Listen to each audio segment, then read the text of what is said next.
Conosco a Dani Lazarotto. A Dani, ela é fundadora e diretora da Cordão Estratégia.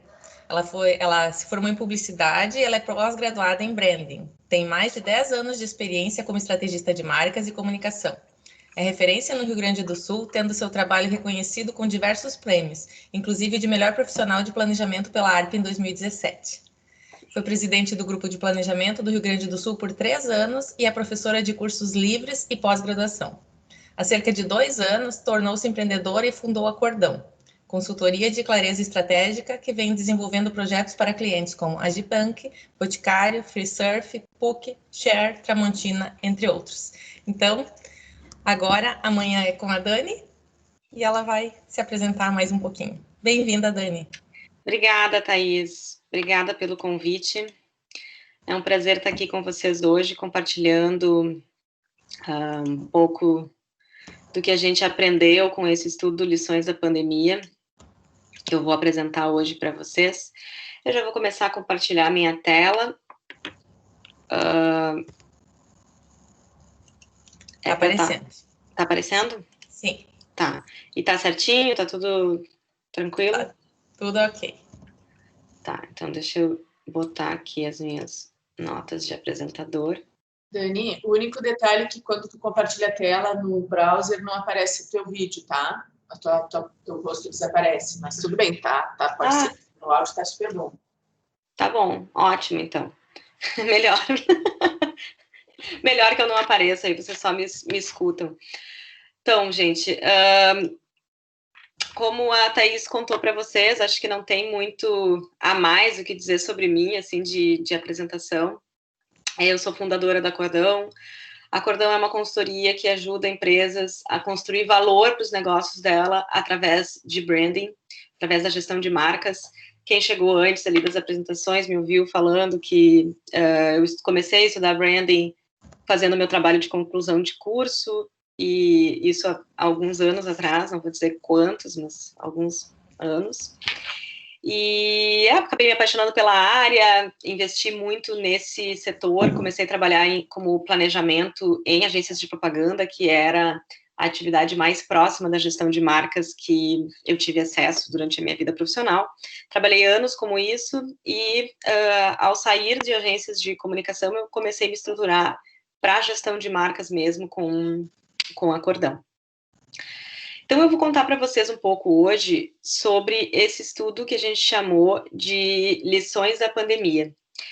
Lá no início da pandemia, lá em março, quando a gente achou que as coisas iam durar 2 semanas e que a gente ia passar por isso super rápido e que logo tudo ia voltar ao normal, né? A gente estava super inocente lá no início.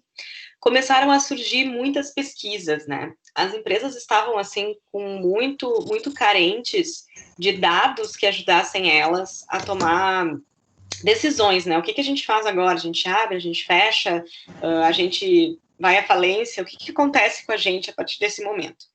Então, começaram a sair várias pesquisas lá no início, e a maior parte delas eram pesquisas que falavam sobre o comportamento do consumidor. Então, como que o consumidor está se comportando neste momento? Ele quer comprar, ele quer sair, ele está com medo, enfim, eram várias pesquisas que falavam sobre o comportamento do consumidor. E a gente achava aquilo muito importante, claro, para a gente tomar essas decisões de longo prazo, só que a gente começou a se perguntar sobre o que ia acontecer com os conceitos mais de longo prazo, né? Tudo que a gente vinha discutindo sobre marcas, sobre propósito de marca, sobre utilidade, sobre o que ia acontecer com essas coisas que a gente vinha discutindo a partir do momento que acontece uma grande crise, né? Então, o que a gente fez? Para ajudar a compreender e elucidar um pouquinho mais sobre esses assuntos, a gente ativou uma rede de especialistas.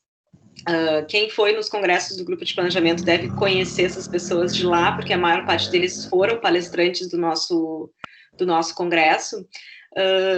A gente ativou essa rede de especialistas que já estavam estudando marcas, estudando transformações, estudando para onde iam as coisas há muito tempo, e a gente entendeu que conversando com eles a gente conseguiria ter um olhar mais direcionado para o que ia acontecer no longo prazo, que transformações seriam um pouco mais duradouras. Então, a gente conversou com a Clarisa Rosa, que é fundadora da Silva Produtora, a gente conversou com o Ferris e com a Rose Jacob, que são dois dos maiores estrategistas do mundo, e que são fundadores da Genuine Steel. Falamos com a Laura Chiavone, que é uma brasileira que hoje trabalha em Nova York na Sparks & Honey, que é uma das principais empresas de tendências e comportamento do mundo. Falamos com o Jeffrey Collum, que é o diretor de marca global da Microsoft, com a Heather Lefevre, que hoje é consultora independente, também uma estrategista super reconhecida, autora de diversos livros sobre isso, com a Rui Jin Park, que é coreana, e com o Rafael e a Valéria, que são dois brasileiros, o Rafael que atua no segmento de educação para comunicação, e a Valéria, que é PhD em antropologia, também trabalha com marcas e nos ajudou muito a compreender do lado, do ponto de vista sociológico, como que as coisas estavam acontecendo. E essas conversas todas, somadas a uma tonelada de reportes e estudos que a gente foi lendo nesse período, eles geraram dois documentos, né, dois estudos que a gente formalizou. O primeiro é o que eu vou apresentar para vocês hoje, que é sobre propósito, que a gente lançou em maio, né, o que vai acontecer com o propósito de marcas, né? O que a gente se perguntava. E o segundo, que a gente acabou de colocar na rua e que agora a gente está fazendo uma rodada de apresentações em company, que ainda não está disponível para download no nosso site, que é sobre gestão mesmo de marca, né? Além de entender os conceitos de propósito, o que muda na forma como a gente coloca essas marcas na rua, o que muda na forma com que as empresas pensam o seu marketing, os seus departamentos, do ponto de vista mais estrutural, assim, de equipes, processos e habilidades que são necessárias para gerenciar marcas nesse mundo pós-coronavírus, né? Ou após o coronavírus. O que a gente começou a ver, assim, isso é uma das primeiras coisas que vocês já devem ter escutado muitos palestrantes falando, eu já sou cheguei no terceiro dia aqui, então, muitas dessas coisas eu acredito que outros palestrantes já devem ter falado para vocês, mas processos como a pandemia, elas são aceleradoras de futuro. Muitas pessoas começam a falar que não existe o novo normal, né? Logo se cunhou esse termo novo normal lá no início e as pessoas dizendo, bom, esse novo normal não existe, tá tudo igual, não mudou nada, a gente está usando as mesmas tecnologias que existiam antes. E isso, de certa forma, é verdade, mas o que aconteceu foi uma aceleração de coisas que já estavam disponíveis, né? Então, não surgiram tendências absolutamente do nada, exceto pelo uso de máscaras, né? Que realmente é a novidade que ninguém gostaria de implementar e a gente foi obrigado a implementar. Mas várias coisas que já estavam disponíveis, tecnologias que já estavam sendo discutidas e implementadas há algum tempo, foram aceleradas em seu processo. Então, um exemplo é esse próprio evento, que por muitos anos, apesar de a tecnologia digital já existir, esse evento não acontecia de forma digital, ele acontecia de forma presencial, e agora foi acelerado o processo de adoção de tecnologia para criar um evento como esse. Então, um pequeno exemplo para mostrar como crise é aceleradora de futuro. Agora, por que as crises são aceleradoras de futuro? O que acontece? Quando a gente tem um grande choque econômico, cultural, sanitário, como é o caso agora, isso força com que a gente adote algumas mudanças no nosso comportamento imediato, né? Então, a gente vai começar a sair menos de casa, a gente vai começar a higienizar as frutas, a gente vai começar a guardar mais dinheiro do que a gente gasta, a gente vai começar a pedir mais delivery, a gente vai começar a fazer educação online, telemedicina, enfim. Imediatamente a gente começou a adotar alguns comportamentos novos que a gente não estava adotando antes desse momento de crise. Esses comportamentos novos que a gente adotou, eles começam a gerar mudanças em empresas e governos, né? Então, as empresas precisam se adaptar a oferecer coisas que supram essas necessidades desses novos comportamentos dos consumidores, e os governos também têm que se adaptar. Por exemplo, a telemedicina é um grande exemplo de algo que foi discutido por, sei lá, acho que fazem pelo menos 20 anos que a telemedicina é discutida, e foi aprovado o uso da telemedicina de forma muito rápida na pandemia. O governo precisou se adaptar a uma tecnologia de forma muito rápida, e isso provavelmente vai ser algo que vai abrir uma porteira muito grande para outras mudanças culturais, sociais e econômicas que vão acontecer a partir de agora.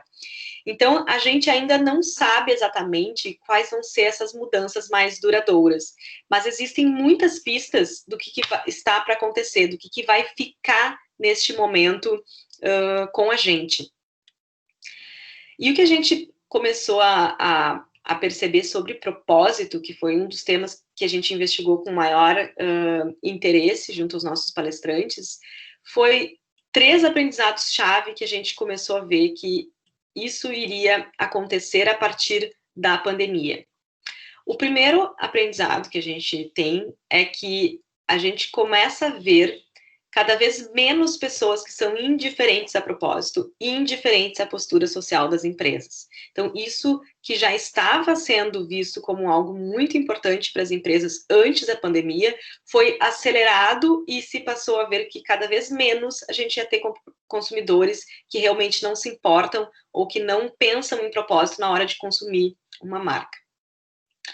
A segunda questão é que cada vez mais as empresas seriam cobradas para provar o seu propósito através de atitudes práticas.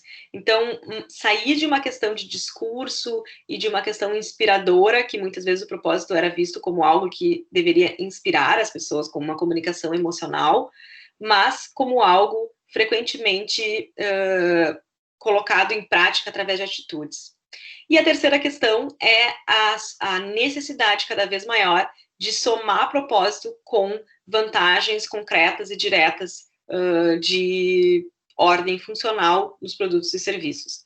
Então, a partir de agora, eu vou abrir cada um desses momentos e vou contando um pouco para você sobre por que é que a gente chegou nessas 3 aprendizados e quais foram as informações que nos levaram para essas conclusões. Então, uma das coisas que vem sendo muito falado sobre pandemia é que a pausa que a gente foi obrigado a fazer lá em março com mais intensidade, que alguns estão fazendo agora, e todas as mudanças políticas, sociais e econômicas foram vistas como um momento de reset global. Um momento onde a gente foi obrigado a parar e começar a olhar para coisas que vão ser cruciais para a sobrevivência da humanidade no futuro, né? Então, o que de fato a gente estava fazendo com o planeta, com as pessoas? Será que a vida que eu levava é a vida que eu quero ter para o resto da minha vida? Será que o ritmo de trabalho que eu tinha é um ritmo de trabalho que eu quero manter? Então, as pessoas começaram a se questionar sobre como elas conduziam a sua vida, tanto do ponto de vista pessoal, quanto do ponto de vista de sociedade mesmo. E isso, pela primeira vez, aconteceu em nível global. Não houve nenhum país que ficou de fora desses pensamentos, que ficou excluído dessas grandes reflexões. Então, de forma global, foi um momento da gente pensar sobre o que a gente vem fazendo. E uma das coisas que começou a acontecer de forma intensa, que é um papo super questionável e até mesmo polêmico, é uma discussão sobre o próprio sistema econômico que a gente está, o próprio capitalismo.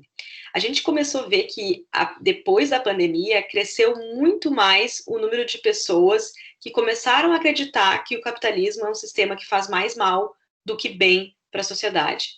E aí a gente começa a ver o fortalecimento de narrativas que pedem por um capitalismo mais consciente. Então, aqui a gente começou a ver algumas iniciativas que se fortaleceram e que são coisas super loucas, assim, de a gente pensar e de começar a entender que existem grupos que estão realmente discutindo isso de forma muito profunda.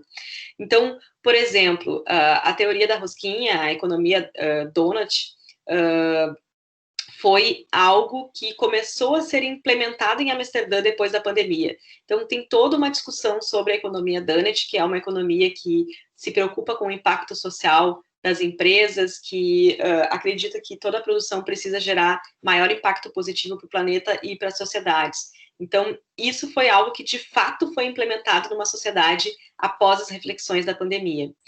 Tem outra coisa louca, que é esse copioses que a gente colocou ali, que é uma nova proposta de sistema econômico que tem ganhado muita força, principalmente nos Estados Unidos, os adeptos desse novo sistema econômico.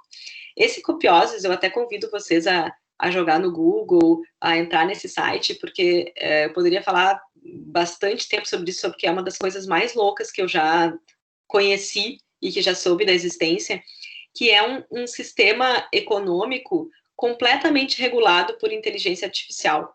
Então, tudo que participa desse sistema econômico é pontuado de acordo com o benefício econômico, o benefício ambiental, o benefício social do que é produzido.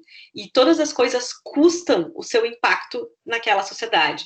E para te comprar coisas, tu tem que gerar mais impacto positivo do que negativo. Então, é todo um sistema econômico baseado nessa ideia de sustentabilidade, de regeneração do planeta e da economia.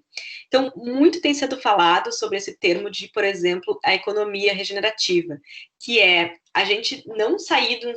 Quando a gente fala de questionar o capitalismo, a gente não está falando de, nossa, vamos virar todos comunistas, vamos ir para o socialismo, porque já foram sistemas econômicos que a gente entendeu que não funcionam e que não nos dão os confortos que a gente gosta na nossa vida. Então, o que tem sido falado é um repensar desse capitalismo para gerar uma economia mais regenerativa. Na semana passada, a gente organizou, a Cordão, junto com o Cher, organizou esse evento que chama Strategy Summit, e a Luísa, que é a diretora de estratégia da Box, falou muito sobre como a economia regenerativa tem sido a grande novidade a partir da pandemia, assim, de ter muitos consumidores que começam a ter expectativa de que as empresas usem o seu core business para ajudar na regeneração de ecossistemas. E quando a gente fala de ecossistemas, são desde ajudar pessoas quanto ajudar planeta, né? Então, tem sido muito falado no tal de people and planet first. Antes a gente colocava people first, né? Pensar nos seres humanos primeiro, e agora tem sido falado em ampliar essa ideia de pensar nos seres humanos, mas pensar também no social e no ambiental. Então, assim, é óbvio que isso que eu estou falando para vocês é uma visão super poliana, super otimista do que está acontecendo. Existem, obviamente, tensões que puxam para lados diferentes após essa pandemia. A gente não pode dizer que todos os consumidores do mundo estão fazendo esse tipo de reflexões e nem que todas as empresas do mundo estão fazendo esse tipo de reflexões. Mas o que a gente pode dizer é que essa visão mais otimista, ela diz que o planeta, após um grande período de reflexões, que muitos estão apostando aí que vai durar pelo menos essa década inteira, como um período de mudança e reflexão, que a gente vai se erguer sobre bases mais sustentáveis, mais justas e mais humanas. E a primeira prova disso é que as pessoas estão começando a cobrar das grandes empresas que elas demonstrem posturas que caminhem para esse lado. Então, isso, mais uma vez, vocês podem dizer, Dani, isso não é nada novo, a gente já vinha falando sobre o consumidor cobrar a postura social das empresas há muito tempo.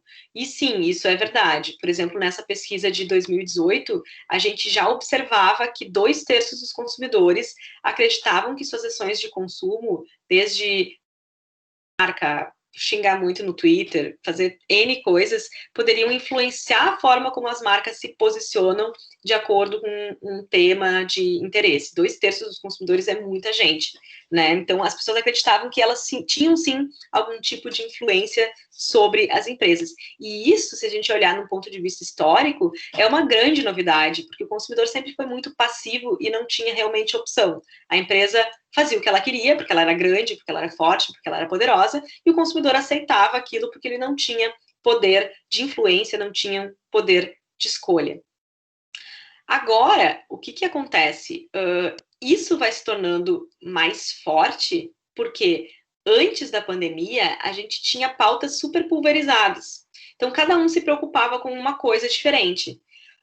Por exemplo, eu poderia estar me preocupando com a causa animal, outra pessoa está se preocupando sobre a causa da periferia em Porto Alegre, outra pessoa está se preocupando sobre a causa do agronegócio. Enfim, a gente tinha várias causas que puxavam as empresas para lados diferentes, às vezes até mesmo lados opostos, e pela primeira vez a gente começou a ter algumas causas em específico que começaram a ganhar a atenção de toda a humanidade. Todo mundo começou a olhar mais ou menos para as mesmas coisas.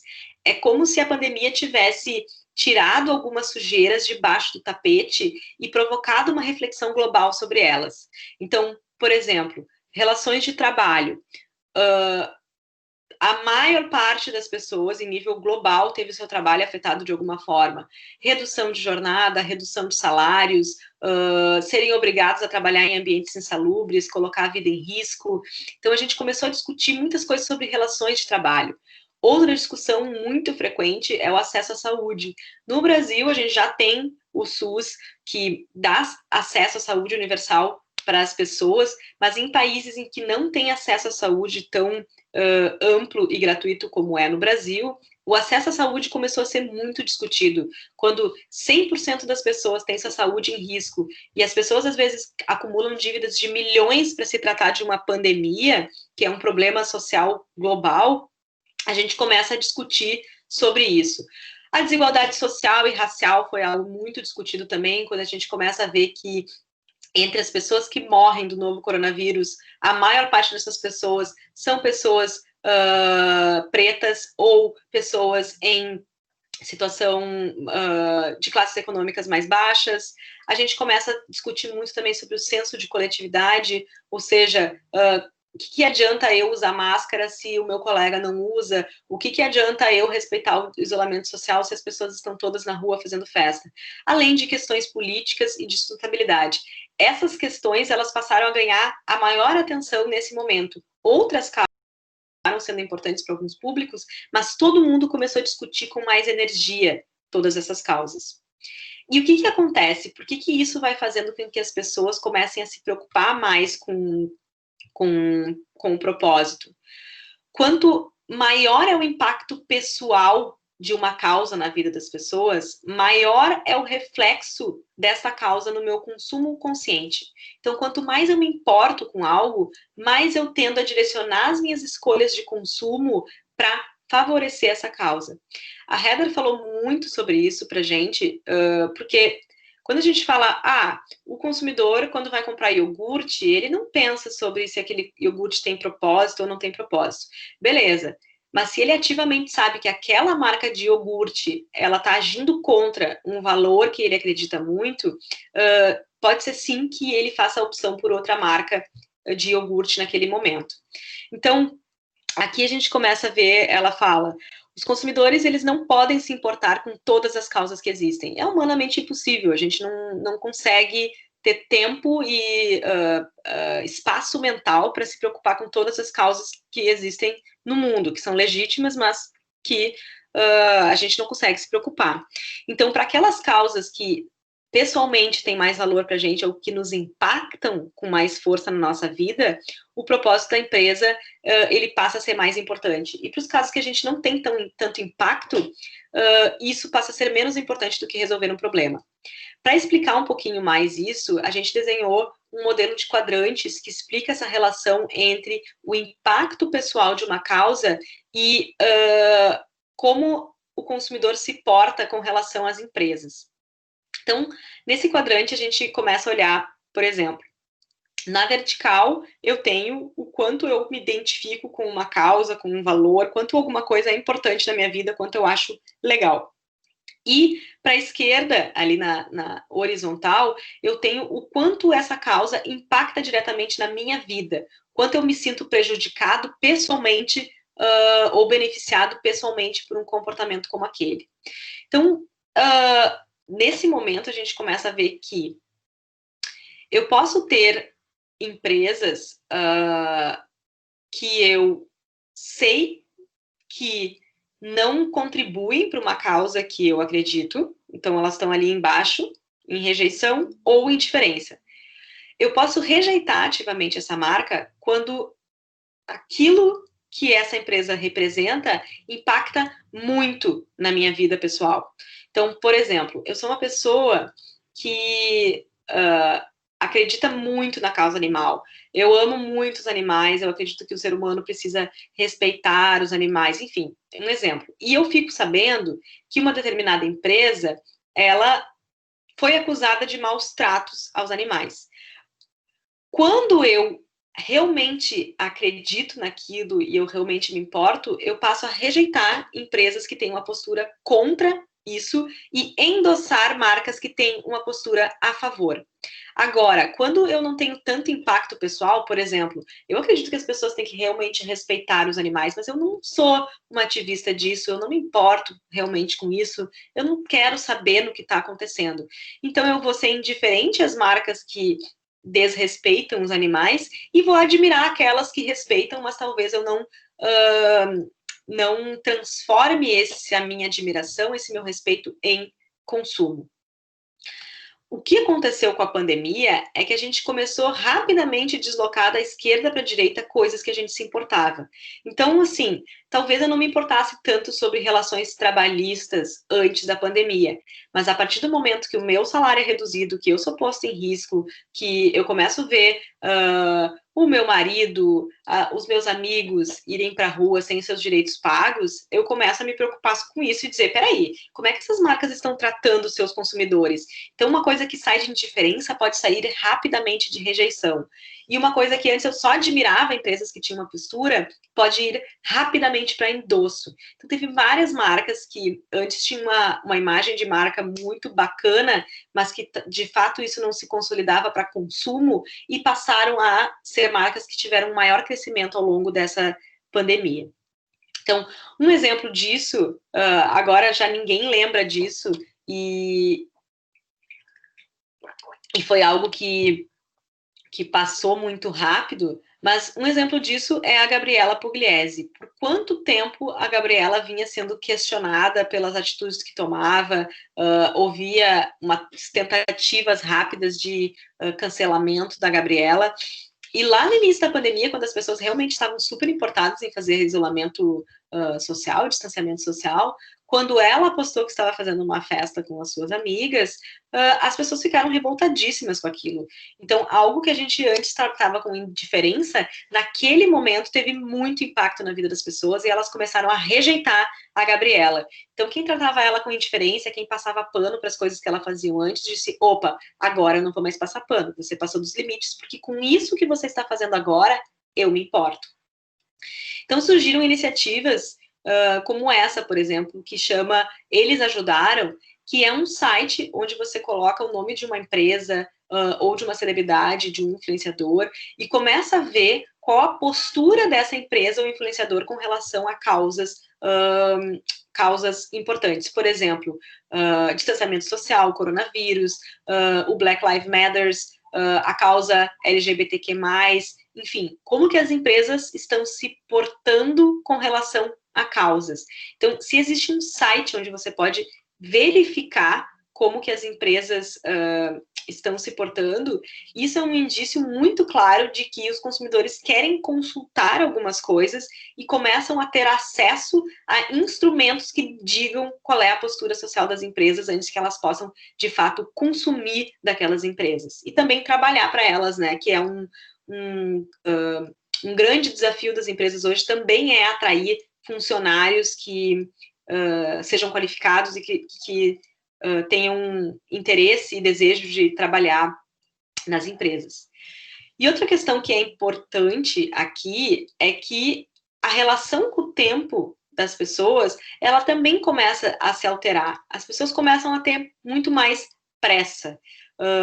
Então, antes a empresa dizia assim, olha, eu não estou ajudando o coronavírus agora, mas no futuro eu vou, né? Então, eu não tenho representação negra na minha empresa, mas no futuro eu me comprometo a ter. E antes a gente começava a aceitar muito mais esses discursos das empresas de se comprometer para o futuro. Agora eu não consigo, agora eu não posso. E começa aqui. A gente começa a ver que não dá mais para esperar e a pressão começa a ser muito maior. Então, um dos grupos que mais está realizando essa pressão, o Black Lives Matter é um movimento que desde lá de maio, abril, quando ele surgiu com mais força após o assassinato do George Floyd, até agora existem protestos e começam a ser pautadas pressões para que as empresas se posicionem e comecem a defender também a causa do movimento negro. Então, a relação com o tempo que as pessoas têm e digam, legal, eu posso esperar com que o mundo mude no futuro, não. As pessoas querem que o mundo mude agora. E quando a gente começa a ver pesquisas, a gente começa a ver que a causa que mais dói, ela começa a se alterar ao longo do tempo. Então, no início, lá em março, aquele primeiro dado ali da Morning Consult, ela fala que os americanos lá em março estavam muito preocupados em ajudar as pessoas e distanciamento social. E em outro período, a causa mais importante foi ajudar os movimentos do Black Lives Matter. Então, as empresas começam a ter que ter sensibilidade de estar observando aquilo que está naquele momento doendo mais para o consumidor, as causas que estão tendo mais impacto pessoal nos seus públicos, e entender que essa causa sempre vai ser prioridade de ação, e que eles precisam demonstrar apoio e demonstrar atitudes com relação àquelas causas. Então, por isso tudo, né, desde o questionamento sobre o capitalismo e da discussão sobre capitalismo consciente, até a fortalecimento das causas e até os boicotes e protestos que os consumidores começam a se impor, a gente começa a entender que cada vez menos a gente vai ter pessoas indiferentes, pessoas que dizem, nossa, eu discordo total do posicionamento da Havan, mas eu compro da Havan igual porque ela fica perto da minha casa. Cada vez mais as pessoas vão estar dispostas a caminhar mais, a ir mais longe para comprar de empresas que têm posturas que elas acreditam e que elas querem endossar. Então, isso é o primeiro aprendizado que a gente teve sobre a pandemia e que a gente ouviu muito dos nossos entrevistados e cada vez mais vai se provando através de atitudes ao longo do tempo que isso sim é uma verdade. A segunda questão é sobre a prática do propósito. Então, antes, a gente já falava sobre propósito. Quem ainda não conhece o vídeo do Golden Circle, do Simon Sinek, jogue no Google agora esse vídeo, porque ele é um vídeo muito antigo, ele é de 2006, se eu não me engano, e desde então ele mudou a forma como as empresas pensam propósito. Um TED que ficou mais massificado possível, um dos TEDs mais vistos da história. Então, desde então, a gente já discutia sobre propósito. Então, a gente já falava que as empresas entendiam, que os consumidores estavam prestando atenção nisso há algum tempo. Agora, o que mudou na cabeça das pessoas é que antes as empresas estavam entendendo que era importante ter propósito, e depois os consumidores começaram a entender que esse propósito, sim, poderia se converter em benefícios para elas, em atitudes que beneficiaram. A gente começou a observar, logo no início da pandemia, que algumas marcas agiam e outras as marcas faziam anúncios bonitos, né? Algumas marcas doavam bilhões para o combate do coronavírus e outras marcas diziam, se cuide, fique em paz, cuide da sua família, proteja os mais velhos. Então, a gente começou a ver que algumas marcas ficavam no discurso e outras marcas iam para a prática. Então, a gente começou a entender realmente o que significava uma empresa com propósito na prática. Então, a Valéria, que é a antropóloga, ela começou a falar muito sobre o quanto nada do discurso vai valer se a gente não começar a ver as empresas mobilizando todos os seus recursos e todos os seus esforços para salvar vidas naquele primeiro momento da pandemia, quando a gente conversou com ela, e agora para fazer jus ao seu propósito, para agir de acordo com as causas que estão sendo importantes para os consumidores. Então, menos importante do que ter a frase do propósito, muitas empresas se preocupam com a frase, né? A gente precisa chegar na frase. E aí chega na frase, cola na parede aquela frase, mas menos importante do que ter uma frase como essa é, de fato, você agir com propósito. Você demonstrar que aquela frase significa mais do que realmente algo somente, puramente inspirador. Então, um exemplo bastante importante disso é a Smart Fit. A Smart Fit é uma empresa que se diz orientada para o propósito, então tu entra no site deles e eles colocam lá. A Smart Fit foi criada em 2009 com o propósito de democratizar o acesso à prática de atividades de alto padrão com planos acessíveis e experiência simples. Legal, eu quero democratizar o acesso, né? Eu quero dar acesso, eu quero simplificar. Agora, como que você simplifica e dá acesso se durante um período de crise, onde as pessoas estão sem dinheiro e as pessoas não podem sair de casa, você dificulta que as pessoas consigam cancelar a sua matrícula, né? As pessoas começaram a reclamar muito da Smart Fit que não conseguiam cancelar a matrícula quando elas não poderiam frequentar a academia. Quando o CEO da sua empresa vai para a imprensa e começa a minimizar o impacto das ações contra o coronavírus e achar que a pandemia era uma ficção, uma questão de histeria. Então, isso tudo, as pessoas começaram a se questionar. Sério, você realmente quer simplificar a minha vida? Você quer democratizar o acesso de atividade física? Será que você realmente acredita nisso? Porque se você acreditasse nisso, talvez você deveria agir de uma outra forma. Você deveria me dar mais acesso para que eu pudesse continuar com as minhas atividades físicas na minha casa. Você deveria estar preocupado em me ajudar a manter o meu acesso à prática de atividade física e não em cortar o meu cancelamento, minimizar e querer me fazer voltar para a academia a todo custo. Então, isso resultou em uma perda grande de alunos nos últimos 3 meses. A gente vem vendo que existe uma grande parte disso que é pela questão financeira e outra grande parte de pessoas que estão ativamente boicotando essa marca pela sua postura e pela forma como foram tratados com elas. Então, antes eu talvez não me importasse em saber se a marca era dessas marcas que dificultavam o cancelamento, como a gente já viu, sei lá, Vivo, Net, claro, todo mundo é assim, mas quando eu começo a ver isso durante a pandemia, eu começo a me importar e realmente, de fato, boicotar as empresas. Então, o propósito deixa de ser algo inspirador e toma o formato de um guia de ações efetivas e palpáveis. Então, o Jeffrey, ele é super contundente quando ele fala sobre isso. Ele diz que é o fim da era do marketing com propósito. É hora da gente ter menos manifesto e mais plano de ação. Então, isso é muito importante, porque a gente precisa, sim, de um manifesto para dar clareza para as empresas de o que é o propósito delas e sobre quais causas elas colocam mais luz, mas isso é menos importante do que você agir.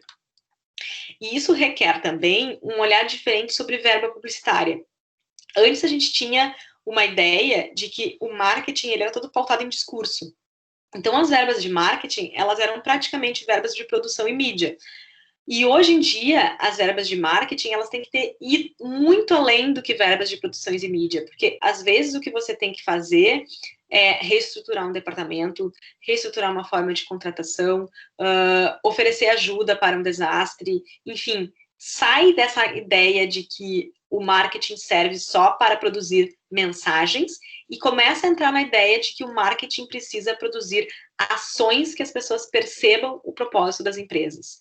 Então, é uma mudança de paradigma muito grande. As empresas que não entendem isso, que o marketing não consegue liderar essas discussões internas, elas vão acabar ficando para trás, porque o marketing vai sempre fazer apenas discursos e não atividades práticas. Então, se as empresas querem evitar uma posição de rejeição e começar a entrar numa posição de endosso, elas têm que começar a demonstrar, de fato, atitudes. E a Rui falou muito sobre o momento de cada empresa e a evolução psicológica de cada empresa sobre esse olhar de propósito. Então, ela falou que as empresas que tinham maior clareza do seu papel, do seu benefício e do seu impacto social, isso fica mais fácil. É mais fácil a gente transformar em atitude um conceito que já está claro internamente. Mas quando esse conceito não está claro, quando as empresas estão trabalhando na superfície, as empresas começam a ter que voltar e fazer mais profundamente essa lição de casa. E aquelas que não conseguirem fazer essa lição de casa em um período curto de tempo, são aquelas que provavelmente não vão conseguir sobreviver a esse consumidor mais demandante e a esse mercado cada vez mais ligado a uma economia regenerativa. As marcas que conhecem sua essência, elas conseguem agir de forma rápida e alinhada.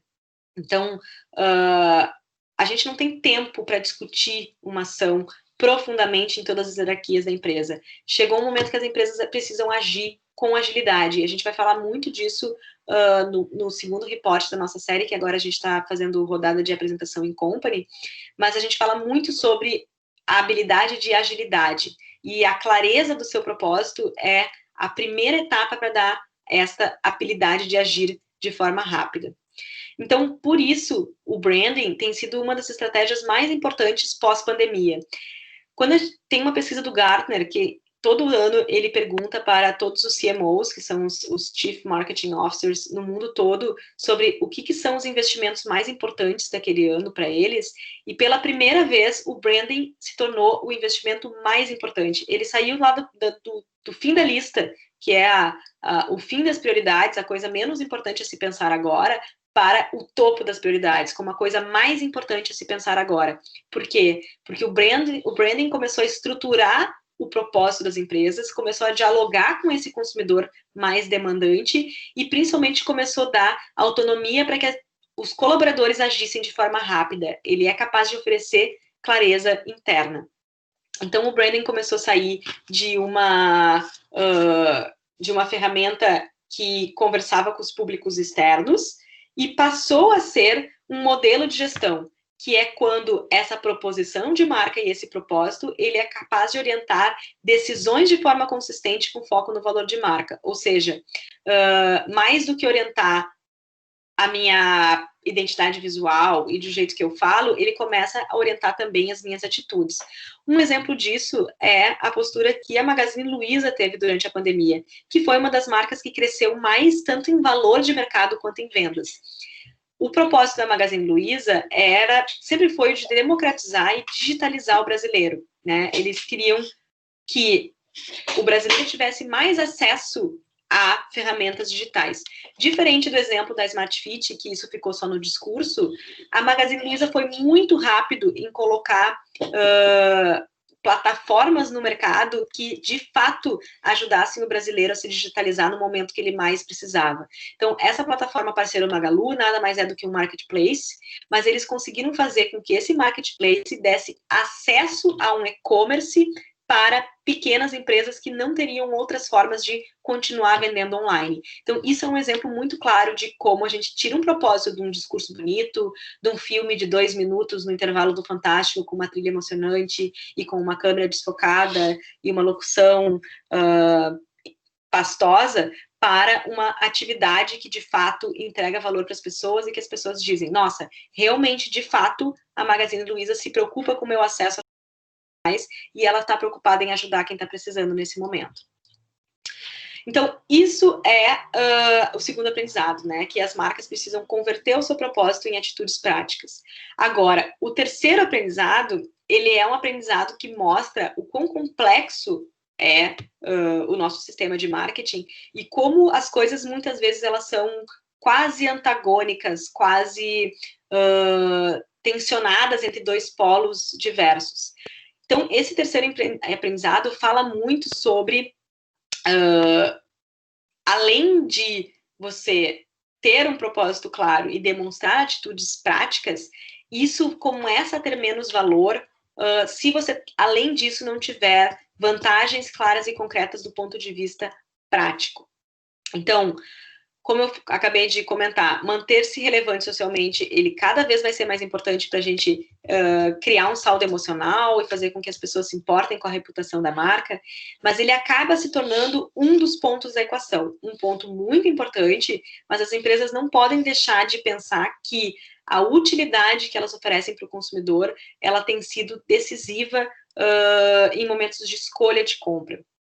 Então, quando a gente começa a ver que a gente está indo para um cenário cada vez mais de crise, em que a gente pede poder econômico, os mais pobres vão ficando cada vez mais pobres, os mais ricos vão ficando cada vez mais ricos, a gente cresce em desigualdade, as pessoas começam a ter menos poder de escolha. Então, por mais que eu não concorde com alguma postura, muitas vezes eu acabo ficando refém daquela empresa que é aquela que me oferece maior acesso e utilidade. Então, existe uma escala de prioridades em que o propósito é muito importante, porém, ele acaba sendo menos importante do que outros fatores quando o consumidor tem menos poder de escolha. Então, imaginem isso como uma pirâmide ou como uma escadinha de coisas que as marcas precisam preencher, né? Checklists que as marcas precisam preencher para que elas, de fato, sejam consumidas pelos seus consumidores. Então, o primeiro checklist é ali o acesso, né? É eu conhecer essa marca, saber que ela existe, saber que eu posso pagar por ela, saber onde eu posso comprar, estar disponível para mim, estar perto de mim. Outra questão, a segunda questão, é a utilidade. É saber que eu posso confiar naquele produto ou serviço, saber que é mais fácil para eu comprar, saber que ele está me entregando valor em diversas esferas. E a última camada, que é como se fosse a cereja do bolo, realmente é eu saber que essa marca tem um impacto positivo e defende as coisas com as quais eu me identifico. Então, o Ferriss falou muito sobre que propósito se torna um luxo.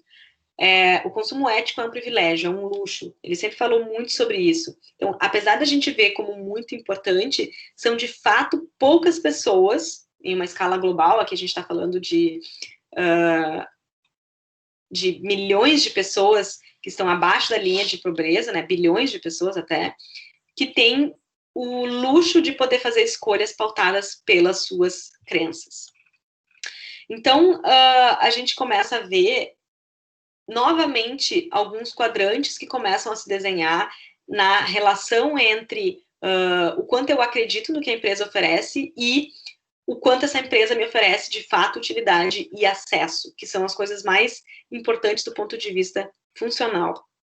Então, aqui para cima, na vertical, eu tenho o quanto eu me identifico com os valores e com as ações de uma marca, e na horizontal, eu tenho o quanto essa marca é acessível e quanto ela é útil para mim neste momento. Então, por exemplo, ali embaixo eu tenho o nicho da dependência, que é quanto a marca é muito útil para mim, ela é a marca que eu tenho acesso, mas eu detesto essa marca. Então, assim, marcas que têm um investimento muito grande em tecnologia, que são muito úteis aos seus consumidores, elas conseguem sustentar uma posição de dependência por mais tempo. Então, quando a Rosie fala assim, o poder está com aqueles que têm muito dinheiro. Por exemplo, nós sabemos de muitas empresas que tratam mal seus funcionários, mas ainda precisam contar com elas para conseguir as coisas que precisamos. Então, no final do dia, isso me diz que eu não posso controlar a forma como eles tratam os funcionários. Eu posso ficar baba, mas eu não tenho outras opções. Então, por exemplo, empresas como a Amazon, que a Amazon é uma das empresas mais questionadas sobre sua ética empresarial no mundo. As pessoas, de fato, não confiam na Amazon. Ela trata mal seus funcionários, ela tem planos de colonização de Marte, a gente nem sabe o que ela vai fazer com isso. Ela não tem compromisso com desenvolvimento social, ela concentra renda em alguns países, ela cria um monopólio, ela mata em pequenas empresas. Então, a Amazon é muito questionada por não ser uma empresa que participa de um ecossistema regenerativo. Por outro lado, ela é uma empresa que dá uma utilidade bizarra, bizonha, coisa que a gente nunca tinha visto antes em termos de serviços, né? Ela consegue ser a mais barata, ela consegue entregar no segundo dia, ela consegue ter uma busca muito preditiva, ela consegue realmente ser útil para o consumidor. E mesmo com todos os seus problemas sociais e de propósito, ela acaba sendo uma das empresas que mais vende por conseguir oferecer uma utilidade muito grande. Então, tem empresas que conseguem sustentar esse nicho de dependência por muito tempo. Agora, quando você não é tão útil assim, você se torna frágil, né? Então, quando você tem uma oferta que não tem um acesso e uma utilidade muito grande, muito bom, que o consumidor realmente goste muito, você perde essa dependência, rejeitado e trocado por um player com maior utilidade ou com maior orientação de propósito. Então, aqui, quando o Rafa fala, várias empresas percebem que a relação delas com os consumidores, ela era muito frágil. Antes era muito transacional, e agora com o coronavírus não sobrou nada. Então não adianta migrar sua operação para online, pois as pessoas não confiam em você. Então a gente começa a ver que quando você tem um produto que é commodity, né, o seu produto é igual a todos os outros, você não tem nenhuma funcionalidade, você não tem nada que adicione um valor muito grande de utilidade e acesso para o consumidor, e ainda você não tem uma postura social, você não demonstra preocupação com ecossistemas, você começa a entrar para um nicho de rejeição muito grande, e essas empresas tendem a perder muito mercado para outras mais preparadas do ponto de vista de utilidade e mais conscientes do ponto de vista de propósito. Outro nicho é o nicho da aspiração. O que é o nicho da aspiração? É quando a empresa não é útil ou é acessível para mim, porém, eu acredito muito na causa dela, no propósito que ela traz. Então, aqui é quando o propósito, ele acaba sendo um luxo inacessível, algo que não se converte em vendas. Então, o Ferriss fala assim: consumidores fazem as escolhas que estão disponíveis para eles. Eles estão com menos dinheiro, eles estão com menos tempo. Então, sempre farão aquilo que for mais fácil para eles. Então, quando eu não posso comprar um produto, não importa se eu me alinho com as suas visões sobre o mundo. Eu não tenho acesso, aquilo acaba sendo somente aspiracional. Agora, quando as empresas realmente fazem um laço com os consumidores, que é aquela empresa que tem, de certa forma, preferência, lealdade ou até uma fidelidade de marca, que é um conceito muito discutido, mas que muitas vezes é real do ponto de vista de escolhas, né, e de sentimentos do consumidor. Esse nicho do laço é quando a gente consegue enxergar que uma marca preenche todas as nossas necessidades, tanto do ponto de vista de visão de mundo e propósito, quanto do ponto de vista de utilidade. Então, a Heather fala assim: você não precisa do seu consumidor só quando ele lhe faz falta, ou seja, quando você perde esse consumidor. Você precisa nutrir uma comunidade e realmente se importar com ela antes que você precise dela. Então, aqui é você se preocupar em demonstrar a sua visão de mundo, ajudar o planeta e os consumidores a se regenerarem, a discutirem, a ajudarem causas importantes, a tornar o planeta e a sociedade um lugar melhor, ao mesmo tempo que você entrega uma utilidade radical para as pessoas. As pessoas não estão dispostas a abrir mão de bons produtos e bons serviços, né? Então, quando você critica o socialista de iPhone, por exemplo, ninguém quer deixar de ter um iPhone, ninguém quer deixar de ter um Samsung Galaxy maravilhoso, com a melhor câmera, com a melhor tela, com o melhor tudo. Mas se a gente puder ter isso e ainda saber que aquela empresa está defendendo os valores que eu acredito, a gente começa a criar laços muito mais profundos com essas empresas. Então, para exemplificar um pouco disso, esse é o meu pessoal, tá? De algumas marcas que eu ativamente endosso ou que eu ativamente rejeito, né? Por exemplo, no nicho da dependência, para mim, tá o iFood. O iFood, para mim, é o melhor dos aplicativos, ele é muito útil. Eu não concordo com a forma como os CEOs do iFood se portam. Eu acho que o iFood não faz uma distribuição adequada de renda, muitas vezes não trata de forma adequada os seus prestadores de serviços, mas ele é um aplicativo com o qual eu já não posso viver sem, porque a gente está dependendo cada vez mais de delivery, ele é o mais útil, ele é o que aceita os nossos cartões e vales, ele entrega de forma rápida, é fácil de buscar, tem os restaurantes que eu gosto, então, apesar de eu não concordar, eu sigo consumindo deste aplicativo de forma sistemática, porque eu não me vejo com opções melhores. Já do ponto de vista de rejeição, para mim, eu tenho a Van. Para mim, ela é uma loja qualquer, que vende produtos que eu posso comprar em qualquer outra loja, não agrega nada de acesso, ela não é a mais barata, ela não é a mais útil, e ainda ela representa tudo que eu rechaço do ponto de vista ideológico. Então, para mim, é uma marca muito fácil de rejeitar. Eu não compraria numa Van nem se eu estivesse com muita sede e fosse o único lugar onde tivesse um copo d'água. Então, para mim, é um lugar onde eu rejeito completamente. Então, do ponto de vista de identificação, para mim, uma marca super aspiracional é a Patagônia. Eu acho muito legal a forma como elas se relacionam com o propósito, eu acho que eles comprovam o propósito deles através de ação, só que eu não tenho nenhum de comprar a Patagônia, porque ela não vende no Brasil, de forma acessível, né? Não tem tantas lojas no Brasil, e também é um negócio caro, né? Muito caro. Não tenho R$2.000 para pagar numa jaqueta assim para dar, e agora com o dólar nesse preço, nem internacionalmente é fácil de comprar essa marca. Então é uma marca que eu admiro muito, mas que de fato eu não compro porque eu não tenho acesso. E de outro lado, eu tenho uma marca que talvez muitos de vocês não conheçam, mas que é uma marca de higiene feminina chamada Pentes, que é uma marca que eu acredito muito, que eu gosto muito do conteúdo que eles fornecem e que ela é muito útil, muito acessível e tem um produto completamente inovador para mulheres. Então, para mim, esses são alguns exemplos. É uma marca que eu ativamente compro, pode ser outras marcas que ofereçam o mesmo produto deles, mas eu gosto deles, eu acredito da forma como eles se posicionam, então eu compro deles. Então, esses são alguns exemplos de como o equilíbrio entre propósito e utilidade faz com que a gente consuma de mais ou de menos de algumas empresas. E com todas essas mudanças que a gente acabou vendo, a gente viu que durante a pandemia, algumas marcas se destacaram e outras perderam muito mercado. Então, 1/5 das pessoas trocaram de marca durante a pandemia. É bastante gente para fazer uma troca de marca, né? Então, antes eu tinha uma marca preferida e agora eu estou consumindo de outra marca, porque ela passou a ser mais útil, porque ela começou a demonstrar uma orientação de propósito mais alinhada às minhas causas, e 3/4 das pessoas que trocaram de marca pretendem continuar consumindo das novas marcas. Ou seja, essas marcas que perderam esses consumidores, muitas delas perderam de vez. Esse consumidor passou a preferir outras empresas.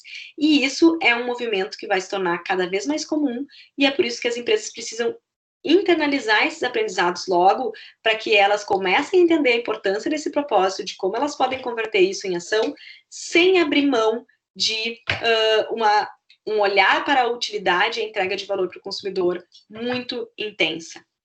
Então, o que a gente começa a tirar de, indo agora nos encaminhando para o final, que a gente começa a tirar de grande aprendizado desse estudo, é que a pandemia começou a transformar rapidamente a percepção das pessoas. Tendências que estavam latentes e que eram muito restritas a pequenos grupos, elas começam a se massificar. Então, este é o momento de você usar a pandemia como uma desculpa para começar a implementar mudanças na empresa onde você trabalha, na sua empresa, nos seus segmentos, porque este momento é um grande momento de virada. E as empresas que não estão olhando para isso são empresas que tendem a perder mercado. Então, o Jeffrey fala essa frase, e quem trabalha com marketing e tem acesso a clientes se identifica muito com ela, porque tem muitos clientes que são muito teimosos, né? Muitas empresas que são muito teimosas, que tu começa a ver que existem todos os indicadores que mostram um caminho, que existem todas as tendências, todos os dados, e ainda assim elas não mudam o suficiente, elas não estão dispostas a mudar. E isso vai abrir espaço para empresas mais corajosas entrarem com novas ideias, novos produtos e novos serviços. Então a gente começou a ver que as pessoas começaram já a mudar de marcas, já começaram a ficar com novas marcas, enquanto as empresas teimosas vão ficando para trás. Então, eu convido vocês para fazer o download dessa apresentação que eu fiz para vocês, do report. Na verdade, essa apresentação é o report modificado, gratuito pelo site da Cordão. Vocês podem entrar lá e fazer o download desse material para levar para suas empresas, levar para outros momentos, utilizar isso como base de estudo para vocês também contribuírem e trazerem raciocínios novos. E em breve a gente vai disponibilizar também a edição número 2, que é a parte de gestão. Beleza, eu entendi isso sobre propósito. Agora, como é que eu adequo a minha empresa para oferecer utilidade, para conseguir ser ágil, para entregar propósito, para ter clareza e para conseguir ser sensível com relação às causas do consumidor. Então, esse report a gente está fazendo uma rodada de apresentações em company para clientes, parceiros, e também sob demanda, e em breve, após essa rodada de apresentação, a gente também vai disponibilizar ele no site. A gente também conta isso aqui, que é um orgulho muito grande para a gente, que essa pesquisa Lições da Pandemia foi publicada pela WARC, que é o maior portal de pesquisa para marketing do mundo, com uma nota de recomendação de leitura como um raciocínio que sintetiza bem como as coisas estão funcionando, então a gente ficou muito feliz com esse reconhecimento. E contem conosco para essa jornada de esclarecer as mudanças após a pandemia. Esses são os meus contatos, aqui estão o meu Insta pessoal e o Insta da Cordão, o meu e-mail e também o site onde vocês podem conhecer um pouco mais sobre a forma como a gente trabalha. Era isso, eu prometi falar em 1 hora, tá aí a hora feita. Exato. Muito bem, Dani. Olha, tua fala foi muito inspiradora, muito importante. Abre a tua câmera aí para a gente te enxergar agora. Oi, tô aqui. Isso, para o pessoal realmente fixar essa imagem Dani, no chat aí tem vários elogios, todo mundo concordando com a relevância de tudo que tu disse. Várias coisas, tem uma aluna aí que está com... disse que ainda bem que está gravado, porque dá para ver de novo e de novo, porque tem muita coisa que dá para abrir mais e para a gente estudar. Nossa, tem muitas coisas no chat mesmo. A gente não vê, né? O pessoal vai comentando. Dani, eu queria que tu falasse um pouquinho assim, ó. Agora tu deu todo esse contexto pra gente. E o que tu pensa? Como é que as marcas vão agir agora, sabendo que a pandemia acabou? Porque para muita gente a pandemia acabou, e daí tu acha que vai acontecer uma briga entre aqueles que querem que você fique em casa, você vai trabalhar, as pessoas já estão cansadas, então isso modifica também a ação delas e o que elas acham sobre o que as marcas devem e não devem fazer. Como é que tu tá vendo isso? Então, assim, não existe uma... Eu não consigo fazer uma previsão certeira do que... O que é importante, assim... o que vai acontecer agora, ele vai depender muito do tempo que a gente vai ficar sem vacina, né? Então, assim, a gente já sabe que países de primeiro mundo vão ter acesso à vacina antes que nós, e que isso vai ser super... em breve, eles vão começar a ter acesso à vacina, já estão comprando doses, vão começar a vacinar suas populações, e a gente vai começar a ter diferenças entre aqueles que estão vacinados e os que não estão vacinados, né? Então, isso vai ser também um problema social muito grande entre hotéis que só vão acertar as pessoas vacinadas. A gente já começou a ver também Fernando de Noronha, que começou a aceitar só pessoas que já tiveram o vírus. A gente vai começar a ver castas diferentes entre pessoas vacinadas e não vacinadas. Então, tudo isso vai depender de como as coisas vão caminhar para a gente ter a cura da doença e como a pandemia vai evoluir do ponto de vista científico. Agora, o que é importante aqui não é a gente apostar no que vai acontecer. Como a gente explica no segundo report, que eu não tive tempo de apresentar para vocês, o que as empresas precisam ter é um sistema de coleta e análise de dados que permita elas a entender como que está o mood do consumidor naquele momento. Então, a gente falou que as pessoas estão se importando e que isso vai mudando ao longo do tempo. A postura das empresas e os quanto elas podem ir para mais ou para menos vai depender também de como o consumidor está sentindo aquele momento. Se ele está, de fato, se sentindo seguro, se ele está, de fato, se sentindo ameaçado, e quem é o consumidor daquela empresa e como ela pensa. Então, mais importante do que a gente saber como ter uma aposta, eu preciso me comportar assim, é eu criar esse ecossistema de conversas e de dados que me permita agir de forma rápida aquele momento, porque os momentos vão mudar. Eu posso te dizer, nossa, aconteceu alguma coisa muito importante agora, eu tive, sei lá, no Brasil, uma taxa de mortalidade muito grande, as pessoas ficaram com medo, se trancaram dentro de casa, e a partir desse momento, o isolamento social começou a ser mais importante também. Então, como as empresas se posicionam com relação a isso. Outra ideia, a taxa de mortalidade começou a crescer, começou a decair, e a gente começou a ter comprovação científica de que o isolamento social não funciona. Beleza, como é que as empresas se comportam em relação a isso? As empresas têm que entender que o planejamento de longo prazo e uma postura de longo prazo, ela está cada vez mais datada. Ela precisa, sim, ir mudando de postura conforme novas informações vão entrando no mercado. Isso aí, Dani, tem alguns comentários aqui. Eu disse que iam perceber a tua casa dos gatos ali atrás. Ai, sim, gente, o meu gato aqui, ele é bem mimado, como vocês podem ver. Eu disse no início que aqui o pessoal é tudo gateiro, né? Então iam gostar bastante. Mas, Dani, a tua fala é muito importante, toda ela. Gente, alguém quer fazer alguma pergunta? Porque eu só vejo elogios, mas não tem nada de pergunta para Dani. Eu queria que tu dissesse para gente aquele vídeo sobre o propósito. Tu disse durante a tua fala para perguntarem, procurarem no Google. Tem que procurar o quê? Para dar dica aqui. Golden Circle, Simon Sinek. Tá, escreve no chat aí, Dani. Para o pessoal procurar sobre esse equilíbrio. É o filme do Isso Golden aí. Circle. Tem o livro Comece pelo Porquê, do Simon Sinek, que é o filme que inaugurou essa discussão. Talvez ele não foi o primeiro a falar sobre isso, mas ele foi o que falou com maior impacto, assim. Então, todo mundo consegue entender o que é propósito a partir do vídeo do Simon Sinek. Muito bom. Eu tinha anotado várias coisas aqui para te falar sobre esse posicionamento, prioridades, valores claros, essa relevância socialmente. Bom, aqui temos uma pergunta. Dani, a publicidade poderia ser um catalisador desses novos movimentos regenerativos? Ontem vimos alguns exemplos de publicidade que foram tiros pela culatra. Então, assim, João, o que eu vou te dizer? Vou começar complicando a resposta. O que é publicidade? Né? O que é propaganda? Então, a gente antes tinha a ideia de que a propaganda era a comunicação, era o que a gente comunicava.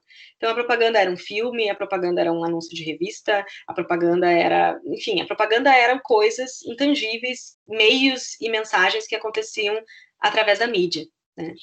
Então, hoje a gente começa a entender que a propaganda, ela começa a deixar de ser isso. Propaganda não é mais isso. Propaganda é a gente fazer a empresa ser percebida pelos consumidores da forma como a gente deseja e criar um ecossistema e uma comunidade ao redor dessa marca. Então, isso passa a ser propaganda. O marketing hoje, na maior parte das empresas, ele é o departamento que tem há mais tempo essas discussões acontecendo e que tem maior preparação para dialogar com os consumidores. Então, ele é um departamento que já está preparado para redes sociais, que começa a entender melhor como as coisas funcionam, que está acostumado a dialogar, que está acostumado a pensar no consumidor em primeiro lugar. Então, quando a gente pensa na propaganda nesse sentido, como um representante do consumidor, como alguém que está habituado a ter sensibilidade com os seus públicos e produzir coisas de valor para ele, super. Mas aqui, quando eu falo de produzir coisas de valor, a gente tem que começar a entender que nós, enquanto publicitários, e especialmente vocês, né, porque publicitário é um ser que se aposenta aos 40 anos, né? Então, especialmente vocês que estão chegando nesse mercado, vocês têm que começar a entender que o papel de vocês não é fazer propaganda. O papel de vocês é ajudar as empresas a entregar valor para os consumidores e para as pessoas. E esse valor pode ser um produto, pode ser um serviço, pode ser um novo aplicativo, pode ser uma doação para uma causa, pode ser N coisas. A publicidade deixa de ser mídias e ela passa a ser a construção de valor. Show de bola! Outra pergunta, como tu vê as novas de trabalho para a criação de novas empresas, quanto de transformações estabelecidas no mercado, da Beatriz? Deixa eu ver aqui, que cortou, eu não discutei também. Como eu vejo as novas relações de trabalho, tanto para a criação de novas empresas, quanto de transformações já estabelecidas? Relações de trabalho dentro da propaganda, será? Hein, Beatriz?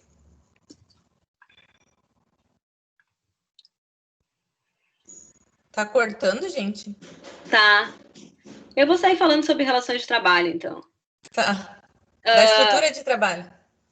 Bom, a estrutura de trabalho é uma das coisas que mais sofreram mudança, né? Tipo, eu estava lendo ontem um reporte da Be Officeless, que vou botar aqui, Officeless, que é um Instagram, não sei se eles são mais do que um Instagram, ou uma empresa, que fala sobre trabalho remoto, que de 10% a 30% das pessoas vão ficar definitivamente em formato remoto. Então, os formatos de trabalho, eles já estavam mudando, e ele é uma das coisas que vai mais mudar a partir de agora. Então, a gente começa a ver as pessoas não querendo mais trabalhar em regime das 9 às 6. Então, a partir do momento em que, claro, muita gente sofrendo com criança dentro de casa, aquele horror, né? Eu não tenho criança, mas eu consigo imaginar, eu não sei se eu ia sobreviver a isso. Começa que as pessoas começam a se questionar. Sério mesmo que antes eu via meu filho só 2 horas por dia? Será que eu não posso participar mais da criação dos meus filhos? Será que eu não posso trabalhar de casa? Será que eu não posso, de repente, na sexta-feira, parar de trabalhar às 6, se eu quiser? Ou parar de trabalhar às 3 da tarde? Será que eu realmente não posso ter algumas coisas que começaram a se tornar acessíveis nesse momento de home office? Então, as relações de trabalho, elas vão sofrer grandes questionamentos. Na propaganda, a gente já tinha uma grande evasão, né? O grande mercado dos freelas, assim, que começou a surgir, porque grande parte das pessoas não queria mais ser contratado. Nos meus últimos anos de agência, eu tinha muita dificuldade de contratar, porque as pessoas que eu julgava boas nas entrevistas e que já tinham uma certa experiência, que não eram mais tão jovens, elas não queriam mais. Então não adiantava, eu dizia assim, olha, vem aqui trabalhar com propaganda comigo, vem trabalhar no meu setor. E eles diziam assim, olha, legal, gosto de ti, achei legal, mas eu não quero mais trabalhar dentro de uma agência só, eu quero ser freela pro resto da minha vida. Então, a gente começa a ver que tem grandes mudanças nesse mercado de propaganda. E uma dessas mudanças é o crescimento dos freelas, que está um pouco ameaçado pelo problema de mercado tá diminuindo, então as pessoas estão indo para buscas de estabilidade, o trabalho remoto, e além dos freelas do trabalho remoto, tem uma terceira questão que eu ia falar agora, me fugiu. As empresas, né? As marcas estão contratando muito mais publicitários do que agências. Os melhores talentos estão saindo das agências, antes eram as agências que contratavam, e agora as próprias marcas estão contratando essas pessoas, marcas e veículos. Então, antes a gente se formava em propaganda e o nosso dream trabalho, né, o trabalho dos sonhos era dentro de uma agência de propaganda. Hoje em dia, o trabalho dos sonhos, às vezes, está dentro de um departamento de marketing, que tem muito mais autonomia para fazer publicidade daquele jeito que a gente está falando, entregando valor e sendo relevante, do que uma agência de propaganda que começou a ser relevada, aquele que faz só o que vai para a mídia. Claro, daí a gente se governa. A gente trabalhando nas empresas, eu pelo menos no trabalho remoto aqui, todo mundo que trabalha junto comigo, a gente teve uma sobrecarga. Porque antes a gente trabalhava das 7h40 às 18h, como a Pauline disse, com um intervalinho aí. Mas hoje em dia me parece que eu começo a trabalhar às 6 da manhã e quando é meia-noite eu ainda estou trabalhando.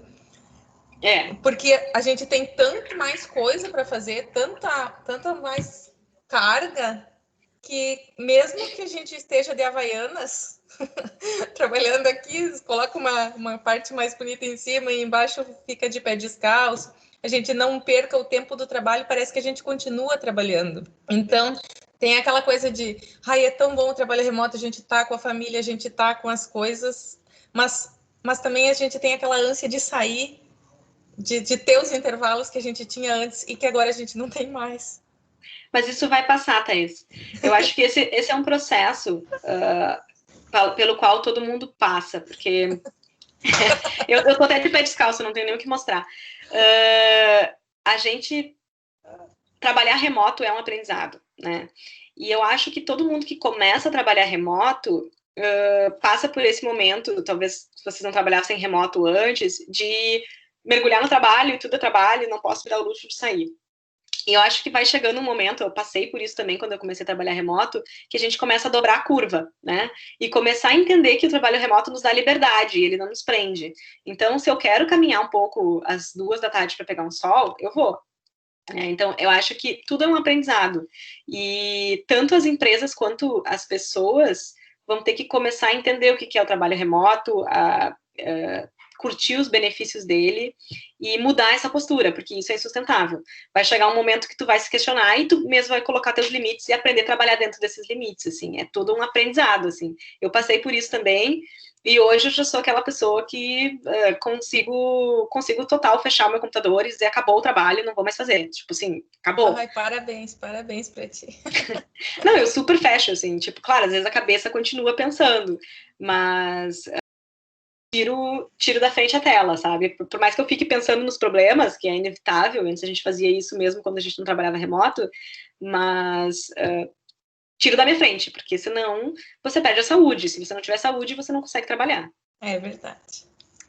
Dani, olha, eu quero te agradecer muito, porque a tua fala foi muito inspiradora, deu várias coisas aqui para a gente refletir e vão repercutir com certeza nas nossas aulas durante o semestre, porque vai voltar agora. Eu acho que todo mundo já te conhece. Eu sempre falei, a Dani é muito legal, gente. Vocês têm que escutar a Dani. Agora obrigada, todo mundo Thaís. Já conhece também, então já virou nossa referência. Tem várias pessoas que já vão conseguir.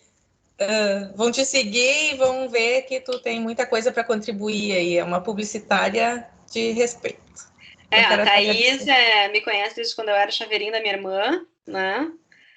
E também foi uma das inspirações quando eu era criança, olhava para ela e a minha irmã fazendo a faculdade de propaganda, batendo fotos, fazendo coisas muito divertidas, e eu pensava, eu quero fazer isso também, eu quero trabalhar nessa profissão super divertida que a gente passa o dia inteiro na rua fotografando, fazendo filmes, né? Então foi uma grande inspiração para eu ter me tornado também uma publicitária. Então a culpa é tua. Tá, Dani, obrigada. Mas tem todos os teus méritos e teu caminho é muito legal. Parabéns. Obrigada, Thaís. Fico feliz de ter compartilhado com vocês. Fico sempre à disposição. Podem me chamar, eu converso com as pessoas na rede social. Nem sempre eu consigo responder de forma rápida, mas eu sempre respondo. Então tá, gente, era isso. Cris, nós vamos trocar de sala. A gente tem uns 5 minutinhos para pegar um chazinho, um cafezinho. Lá na cantina, né, Bebeto? Depois a gente continua com o Arthur. Isso. Bora lá. Obrigada, Dani. Tchau, gente. Muito obrigada. Foi um prazer. Muito obrigada pelo convite. Volte sempre. Imagina. O problema dos nossos palestrantes é que eles nunca mais param de vir nas nossas aulas e participar de alguma forma. Podem convidar, que eu estou sempre à disposição. Parabéns pelo teu trabalho. Muito obrigada, gente. Foi um prazer estar aqui. Leia o chat depois, Dani. Tem muito... Vou ler. Tô vendo que tá muito intenso o chat. Vou parar agora, vou dar uma lida antes da minha próxima reunião. Então tá, pessoal. Até daqui a pouquinho na próxima sala. Beijo, Dani. Beijo.